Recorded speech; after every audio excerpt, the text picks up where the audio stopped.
Ji, Bismillah ar-Rahman ar-Rahim, Assalamu alaikum. Good afternoon, members of the media, ladies and gentlemen. We have the honor to have here with us the Foreign Minister of Germany, and I welcome you on your first visit to Pakistan as Foreign Minister. Pakistan and Germany enjoy a long-standing, cordial relationship marked by mutual respect and close cooperation. We are partners within the EU context as well. The two countries have had regular interactions in the recent past, and this reflects the resolve of both sides to deepen our consultations on issues of peace and stability in the region and to work closely for the promotion of bilateral relations. Germany is the largest trading partner of Pakistan within the European Union and also the fifth largest export destination for Pakistan internationally. Germany is one of the few countries with which Pakistan has a positive trade balance. Last year, Pakistan's exports to Germany stood at $2.5 billion, and imports from Germany were $1.3 billion. And Germany is the seventh largest foreign direct investor in Pakistan, with 35 German companies investing in Pakistan with a total investment of US dollars 380.5 million. Foreign Minister Baerbock and I discussed our bilateral ties, which completed 70 years in 2021. We are pleased at the exchange of a number of ministerial level visits, which gives an opportunity to review bilateral cooperation, as well as exchange views on regional and global issues. We discussed ways to enhance our existing cooperation, particularly in the areas of trade and investment, climate change, defense, and people-to-people contact. We hope soon to inaugurate the Consulate General of Pakistan in Munich to facilitate our large Pakistani diaspora. We also had a detailed discussion on Afghanistan, emphasizing the grave humanitarian situation being faced by about 40 million Afghans. Pakistan's policy is clear. We support a peaceful and prosperous Afghanistan, contributing to stability and regional connectivity. It is our hope that the Afghan authorities would be responsive to the international community's expectations regarding inclusivity, respect for human rights for all Afghans, including women, and take effective actions against terrorism. For its part, the international community must be actively engaged in preventing a humanitarian crisis. We also believe that the release of Afghanistan's financial assets would be crucial in stabilizing the economy and giving it sustainability. This is all the more important as the world's attention and resources are currently focused on the Ukrainian crisis. It is essential that the people of Afghanistan also receive the world's attention. I assured the Foreign Minister of Pakistan's continued support to foreign governments, the EU, and international organizations engaged in evacuation of their personnel from Afghanistan. We have facilitated the evacuation of over 90,000 people belonging to 24 countries and international organizations so far in the earlier phases. The ongoing conflict in the Ukraine was also discussed. Pakistan has continuously emphasized the principles of the United Nations Charter, including self-determination of peoples, non-use or threat of use of force, respect for sovereignty and territorial integrity of states, and peaceful settlement of disputes. Pakistan remains concerned about the well-being of the Ukrainian people. Reports of civilian casualties, massive outflow of refugees, and internally displacement of peoples are disturbing.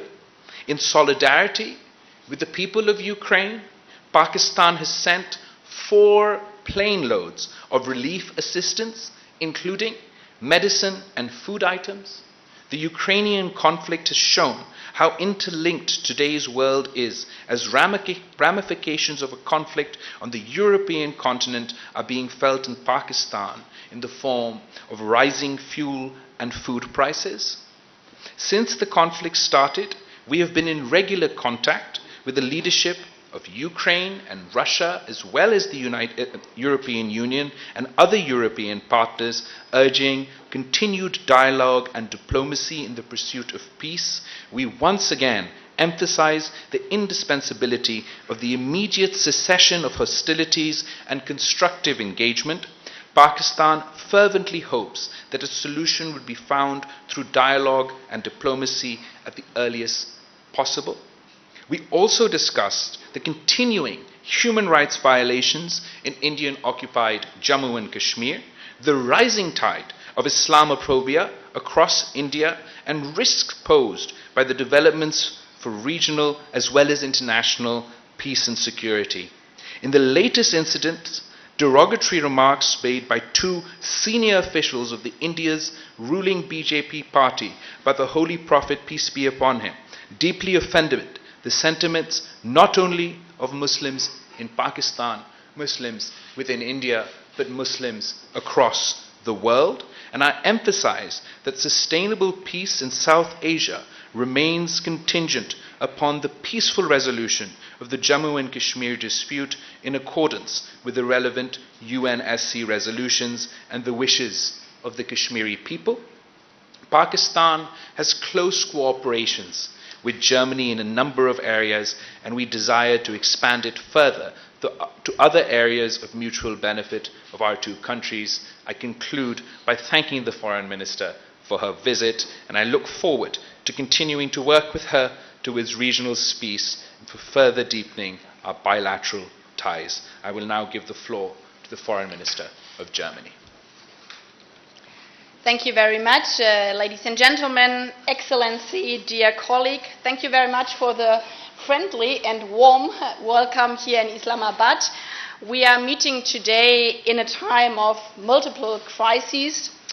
The Taliban, as you have mentioned, have brought incredible suffering and hunger to the people in Afghanistan. But the crisis has consequences far beyond its borders, and no country has felt the impact more severely than your country, than Pakistan. Furthermore, Russia's invasion of Ukraine is not only threatening the foundations of our international order. Russia's restriction on wheat exports and its siege of Ukrainian ports have sent food prices skyrocketing. Few countries import more wheat from both Russia and Ukraine than Pakistan. And the climate crisis is the biggest threat and the greatest challenge for humanity as a whole in the 21st century. And it is affecting our countries already. These crises mutually reinforce each other, and therefore we cannot deal with them separately. But we must tackle them all at the same time. We have to work together and support each other, and this is also why I'm here today. Today we discuss at length the situation in Afghanistan. Over the last years and decades, millions of people fled Afghanistan in search for a better and safer life.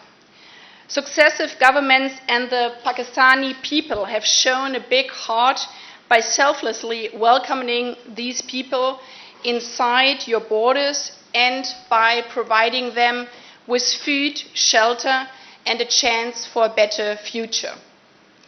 I know that this was not always easy. It is an enormous task that Pakistan is shouldering on behalf of the whole international community, and it deserves our solidarity and support.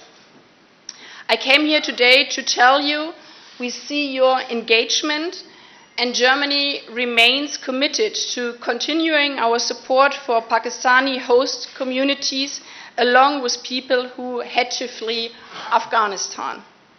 We want to work together with your government, the Pakistani people, and our international partners to improve their living conditions and provide access to education and decent health care.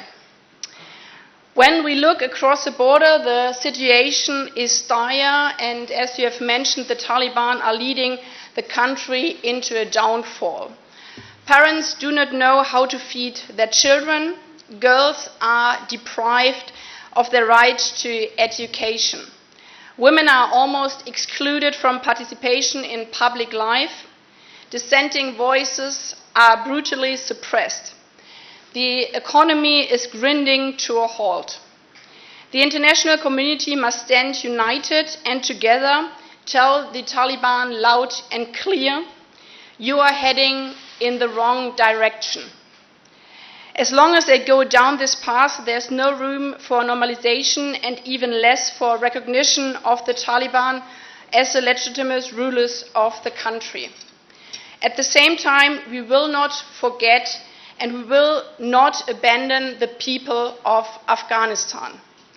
It is not the fault of the people that the Taliban government overthrew the government and since then have tightened their grip on the Afghan society. We will continue to provide humanitarian aid and support the people who need it the most, especially women and girls who suffer more than anyone else under the Taliban's rule. And there's another important personal concern to me. Afghans who have worked for German institutions or committed themselves to the democratic cause and human rights deserve our protection. Pakistan has been our closest and most reliable partner in this regard. Through our close cooperation over the last months, more than 14,000 Afghans who are particularly at risk could travel via Pakistan to Germany to start a new life in safety and without fear. So most of all, I'm here to say thank you. Thank you to Pakistan, thank you to the Pakistani people. We are really grateful for all the support you have given us. I very much hope that we will continue our successful cooperation and find ways to help those still remaining in their difficult situation. These past months have shown how much we can achieve when we work together, and I hope we can apply this to other areas and deepen and strengthen our bilateral relations. As I said in the beginning, we cannot deal with the different crises separately. They are interlinked and we have to work together. Russia's war of aggression sets a dangerous precedent, not only for Europe, but for the whole world. Our world will be a much more dangerous place if the law of the strongest applies and not international law. Therefore, we all must stand by Ukraine and defend its territorial integrity and sovereignty with words and actions. When it comes to the climate crisis, we are all living in the same house and the roof is already on fire. We are running out of time and have now to act.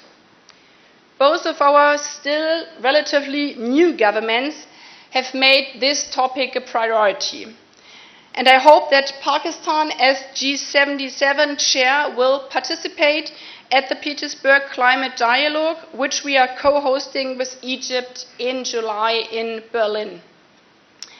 Last year, Germany and Pakistan established a joint climate and energy partnership. We want to build on this partnership, move forward with the energy transition, and lift our bilateral climate cooperation to the next level. We also discussed opportunities for increased trade and investment between our countries, particularly in the field of renewable energy. I'm convinced that successful economic integration depends on common values and standards. That is why, with regard to EU trade preferences, full implementation of human rights commitments is crucial. I will also have the opportunity to discuss this with civil society representatives later today. Experience shows in your country, in my country, that women's rights are an important indicator for the state of human rights and for well-being in a society as a whole. That is why I'm looking forward to visiting a police station focused on combating gender-based violence tomorrow. Dear colleague, Excellencies, faced with multiple crises, we only have a fighting chance if we exchange ideas, discuss openly and frank, and cooperate closely. I'm optimistic that our meeting today has laid the groundwork for our successful cooperation in the future, and thank you again for the warm welcome here in Islamabad. Thank you. Thank you, foreign ministers. The ministers would have time to take a couple of questions. I propose to take questions alternatively from our colleagues from Germany and Pakistan. And let me start by giving the question to a gentleman on the right. Please introduce yourself and also to whom you are addressing the question. Yeah, my name is Jörg Blank from a German press agency, DPA, and the first question goes to Ms. Baerbock. What can be done to help the people of Afghanistan while increasing pressure on Taliban at the same time? And the second question to Mr. Zardari. Al-Qaeda can once again operate from Afghanistan. So what can Pakistan do about it to fight the terrorism in Afghanistan? Thank you. Thanks for your question. It is crucial that the Taliban hear the same message from all of us, and that's why we discussed the situation in Afghanistan very extensively. We are facing a humanitarian disaster, and this is also why we, both countries, continue to provide humanitarian aid, because we cannot let people starve. But anything else above humanitarian aid must be strictly conditionalized. We see, in my point of view, that the Taliban are heading towards the wrong direction, and therefore it is also crucial that economic supports need to be conditionalized with regard to the basic rights of the people. But this is also part of foreign policy. We have to be very honest. Our influence on what happens inside Afghanistan is very limited. It depends on the Taliban making rational choices in their own economic interest, and that is not what they are doing right now, and therefore we are supporting the people of Afghanistan with humanitarian relief and bringing out those who are endangered by their life. I'm going to address all three of your questions, because I think it highlights sort of the main expectations from Pakistan and the international community from Afghanistan. One is dealing with the humanitarian economic crisis, and then, as you said, terrorist activity from Afghanistan vis-a-vis Al-Qaeda. We have in Pakistan been facing the brunt of terrorism and extremism over the past many decades, and so have, of course, the people of Afghanistan. It is in our interest and in the world's interest that there is a peaceful and stable Afghanistan that does not have its soil used for terrorist activities within the international, within the region or anywhere else in the world. There are questions as far as the capacity of the new regime to tackle this problem, and it is important for us to engage with them, as far as our security concerns are concerned, or terrorist activity from any group impacting any country is concerned. But what I must emphasize is that Pakistan is not only a victim of terrorism. I am a victim of terrorism. And I am a victim of terrorism and terrorist groups that operated in my country and operated in another country. But when I plead the case for humanitarian assistance for Afghanistan, for the people of Afghanistan, or when I plead the case of us all working together to try and ensure that we halt the complete and utter collapse of the economy in Afghanistan, that is in spite of or regardless of my views or whoever else's view, anybody else's views vis-a-vis the regime that is imposed in Afghanistan at the moment. It is because we're particularly concerned about the consequences of a humanitarian crisis of this scale on our border. With the United Nations saying that 97% of the people of Afghanistan will descend below the poverty line, where the families in Afghanistan, through no fault of their own, are facing starvation, I believe we must work closely with the international community and with the Muslim world to help avert a humanitarian crisis and to help avert a total economic collapse, so that we can be in a better position to ensure that the Afghan regime lives up to the international commitments, so that we can create the environment that reduces and does not increase the chance of terrorist activity, and so that we can emphasize with the Afghan government, with the Afghan regime, that they must live up to their commitments to the international community. They must live up to their commitments to the people of Afghanistan, and that includes the women and children in Afghanistan. Thank you. Can we have a question from the back here, left side? Thank you very much. This is Shaukat Paracha from Aaj Television. My question to the young, dynamic, and the youngest Foreign Minister of Pakistan, His Excellency Bilawal Bhutto Zardari, is that it's heartening to note that you are reaching out to the major capitals and interacting with the world leaders. What has been their response in the policies that you are pursuing? Because every time there is something, the foreign policy is pointed out in one or the other way.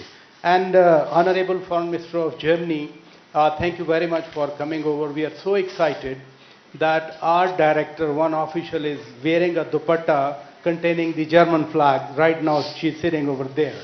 My question to you is, you repeatedly talked about the international law vis-a-vis Ukraine, but what is the applicability of the international law, humanitarian principles in case of Kashmir?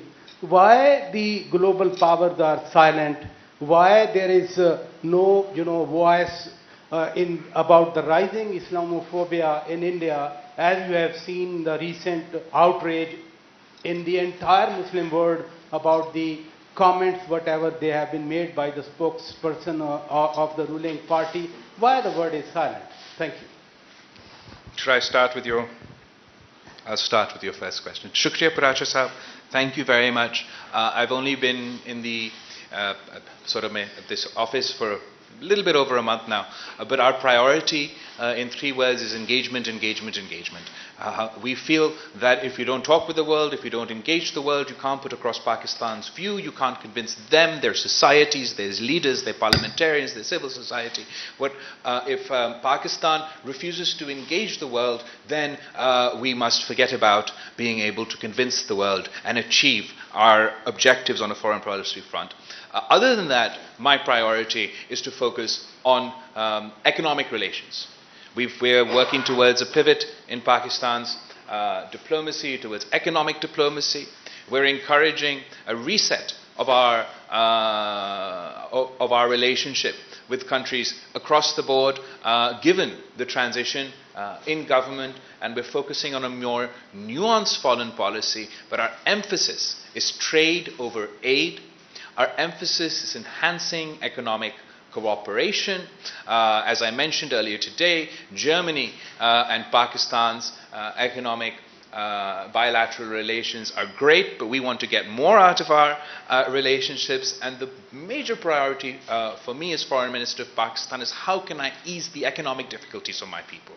And on the main agendas on our list on that front is the FATF restrictions, the FATF restrictions that are causing a drag, an unnecessary drag on the Pakistani economy in difficult times, the GSP plus status that Pakistan had won with Europe in previous governments. We're very keen to see that that status is extended, and the Pakistani businesses and the Pakistani economy can benefit from these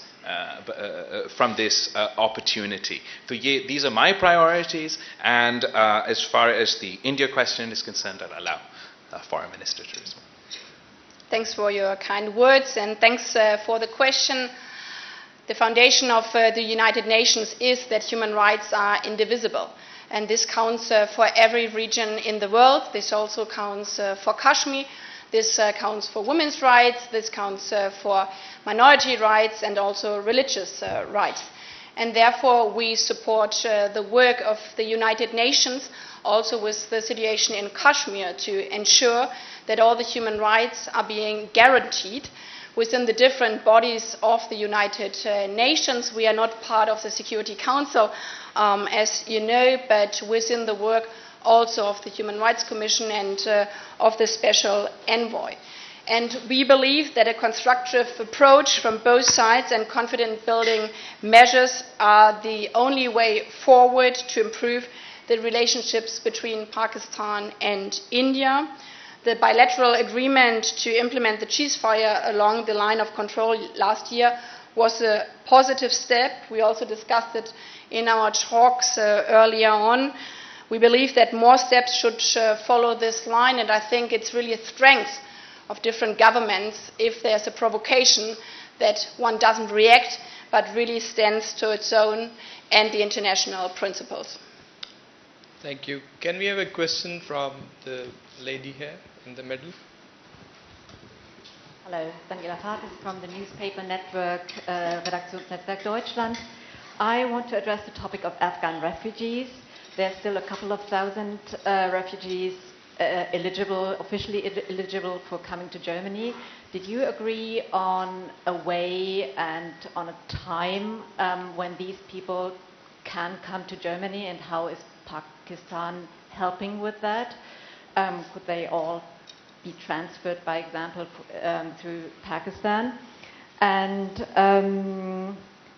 also, sir, what do you expect in exchange from Germany for helping in this issue? And Ms. Baerbock, humanitarian organizations do criticize that the conditions for being able to come to Germany for Afghans are too strict, are too narrow. Is there are there any plans to widen these possibilities? And one last question, if I may, as you addressed the Ukraine war, and I didn't quite understand what you were saying. Is Pakistan now condemning Russia's attack on Ukraine? And do you ask Russia to withdraw its troops? Thank you for your questions. I'll start with the Afghan refugees. Pakistan has a long history in hosting Afghan refugees and helping with the refugee crisis as a fallout of the first conflict. And unfortunately, the threat of a major refugee fallout not only for Pakistan but for the international community if the humanitarian and economic crisis increases is extremely grave. We've been from day one, from before the fall of Kabul, after the fall of Kabul, and up until this point, we're working with many countries within the EU, the international community, and anyone and everyone really who are working around the clock to either get their citizens or those who worked with them to their countries. And we're hoping that the third phase of our for these transit refugees from Afghanistan to Germany will happen very, very soon. And at the moment, as we speak, I believe that there's something, there's a procedural,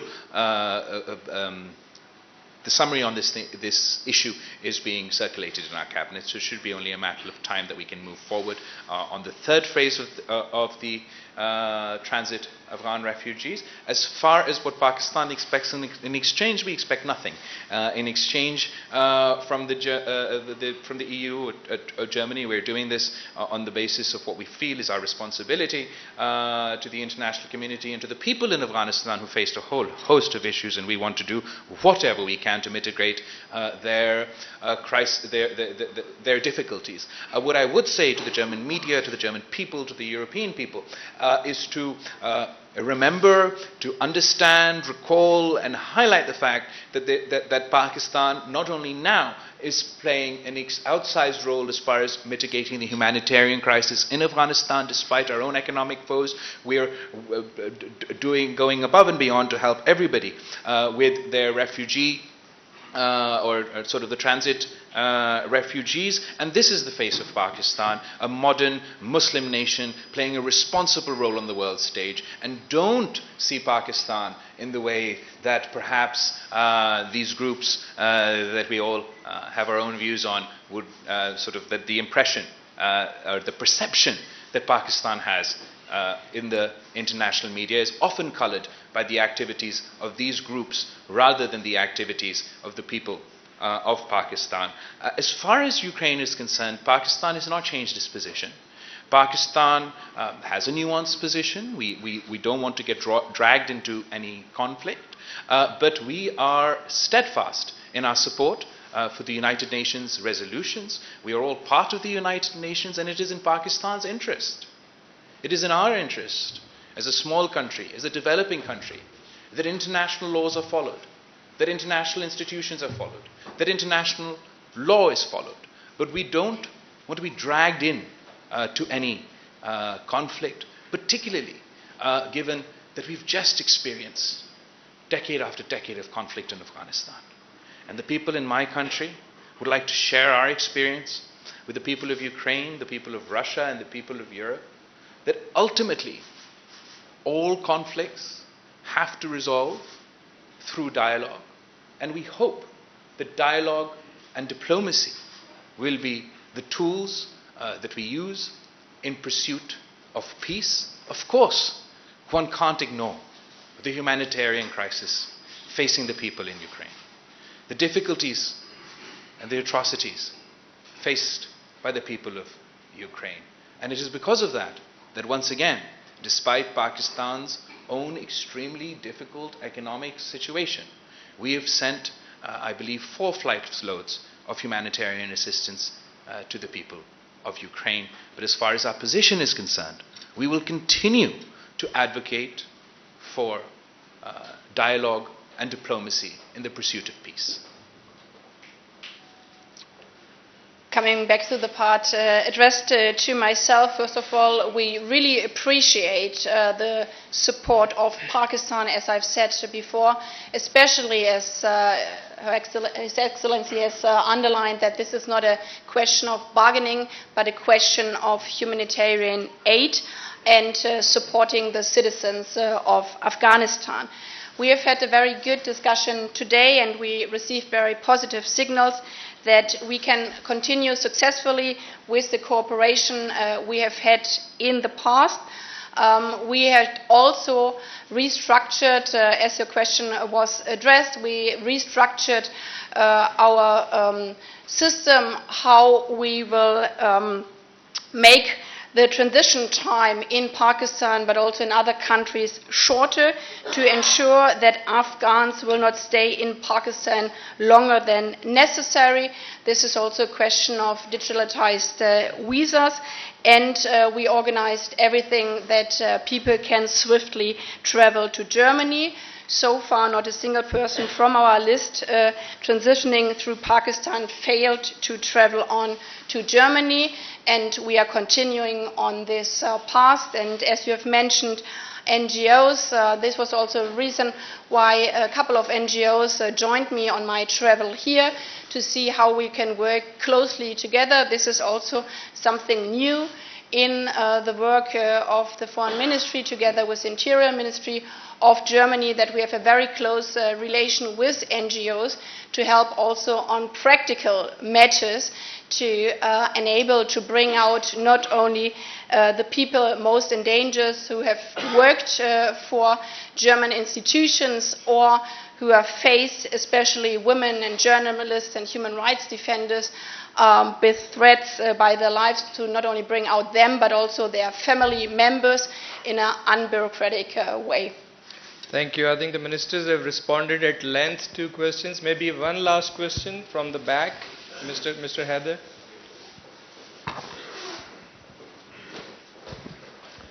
Thank you, Mateen Haider, GTV.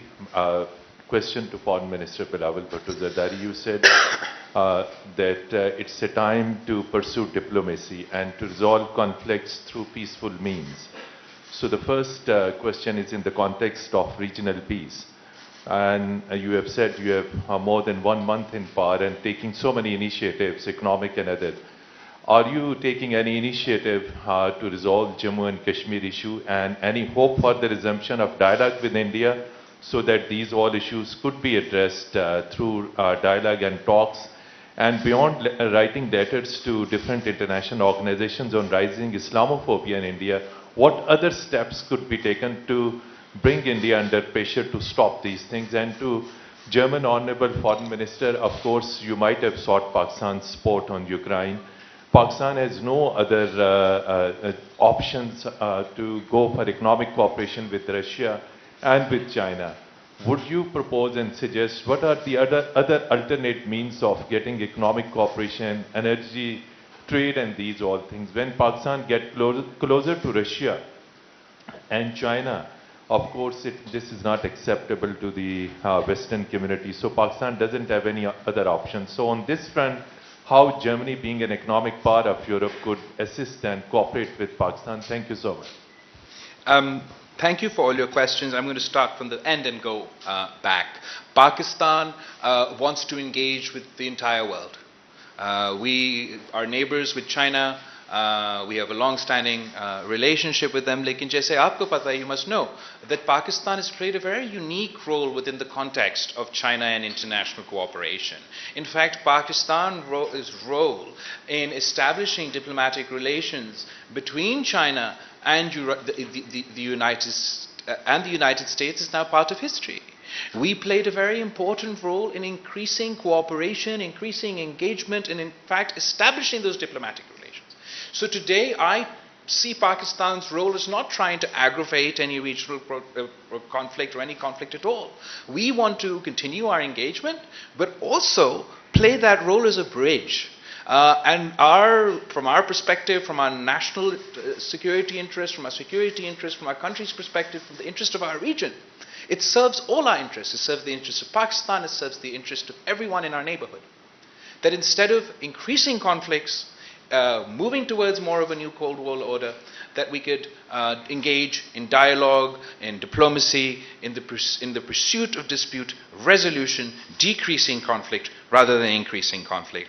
As far as Kashmir is concerned, as you said, I've only been in this job for a month now, but I don't believe there's been a single meeting where the issue faced by our Kashmiri brothers and sisters have not been addressed. Whether it is at the United Nations, and I'm speaking within the context of food insecurity, whether at Davos, whether in China, whether standing next to Secretary Blinken or the various foreign ministers that we've managed to engage with, or indeed today with the Honorable Foreign Minister of Germany, we have consistently and persistently advocated for the resolution of the issues faced by the Kashmiri people, and with a particular emphasis on the fact that the situation has deteriorated.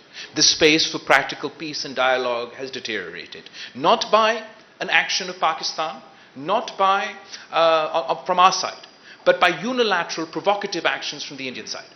Whether you talk about the August 2019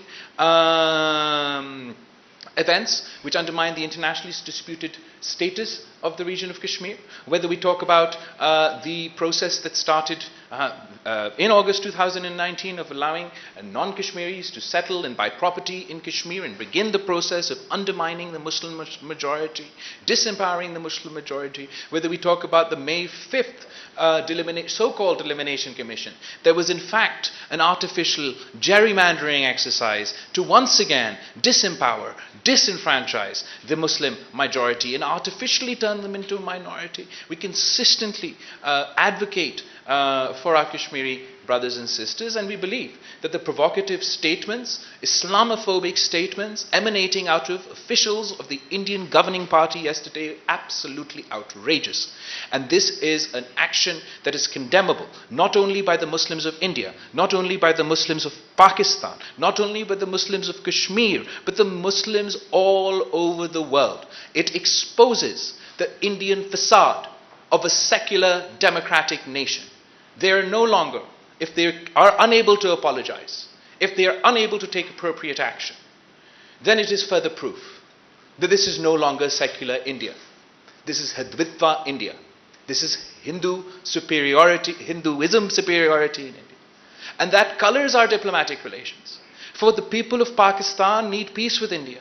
The people of Pakistan need peace with all our neighbors.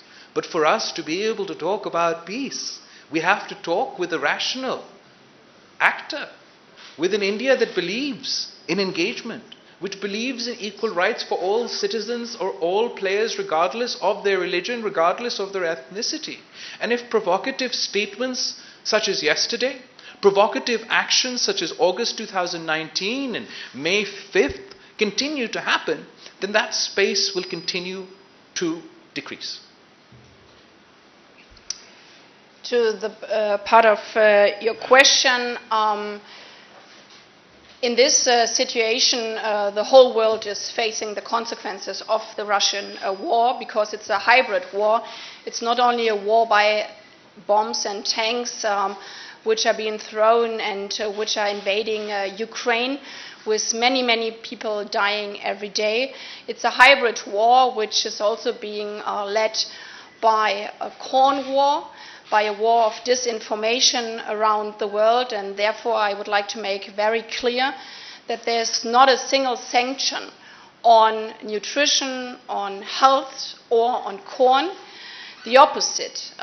There are only sanctions which hit the system of the Russian regime, and therefore I also personally, as a chair of G7, are doing everything to counter the effects which, especially with regard to corn, hit countries like yours, especially because much of the grain and the corn comes from Ukraine and Russia. And therefore we are trying everything to bring out the corn of Ukraine, different ways via train, and also analyzing if there's an option of the port.